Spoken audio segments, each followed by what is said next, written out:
that the Black Sea is mentioned in Quran, and we were speaking about the Crimea. Could you please explain it for our Crimean audience? Yes, I want the people of Crimea to know that because Crimea is located, not just located in the Black Sea, but that Crimea commands the Black Sea. Whosoever controls Crimea commands the Black Sea. That the Black Sea is in the Quran, and therefore Crimea is in the Quran because the Black Sea is in the Quran. The Quran has a chapter entitled the chapter of the cave, or Surah Al-Kahf, and in that chapter there is the story of a great traveler. He's called Zulkarnain, meaning the one who impacts on two ages, or two peoples, or two generations. So this is a story which impacts on two ages, the one which passed and the one which is to come. And in this travels of Zulkarnain, he is someone who has faith in the one God, and he has been bestowed with power. So when power rests on the foundations of faith, how will power be used? He travels in the direction of the setting of the sun, and he comes across a body of water which is dark and murky. And our commentators identify that body of water as the Black Sea. And there at that Black Sea, the Lord God asks him, how are you going to use your power with the people who live there? And he said, those who are wicked in their conduct, those who are oppressors, I will punish them. I will punish them. I will use the power that I have, which rests on the foundations of faith, to punish the wicked, to punish the unjust, to punish the oppressors.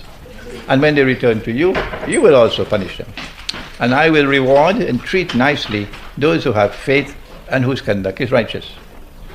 Then he traveled in the opposite direction, which took him to the Caspian Sea. And there he met another people. And then he traveled in the third direction, which took him to Gog and Magog. And Gog and Magog, like Zulkarnain, have power, indestructible power. Only the Lord God can destroy them. But they use their power to oppress. They use their power wickedly, to corrupt, to destroy. So they are people without faith, Gog and Magog. When they are released, then of course the world will be a world in which power will be used to oppress. That's the world today. That's the world today, excuse me.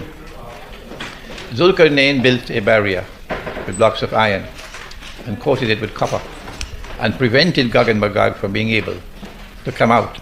And so they were contained. In the language of a game called chess, we say they were checkmated. They were rendered, they could not harm anyone. And so they remained safe. The people are now safe. And Zulkarnain said that what I have done is because of the kindness of the Lord God. But one day he's going to bring down that barrier. And these people are going to be released, Gog and Magog. When they are released, then the people from a certain town, which was destroyed, and who were expelled and banned from returning to that town by the Lord God, will be brought back to that town. The town is Jerusalem. So when the Jews are brought back to Jerusalem, those who bring them back are Gog and Magog. Yes. So now we have Zulkarnain, which means two ages. The first age is one in which he contained them by building a barrier with blocks of iron and copper. What's going to happen the second time around? When will the second age come? Answer?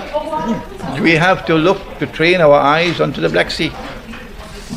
When we see in the region of the Black Sea power emerging on the foundations of faith in the region of the Black Sea, we know that this is the second of the two ages, Karnain, two ages.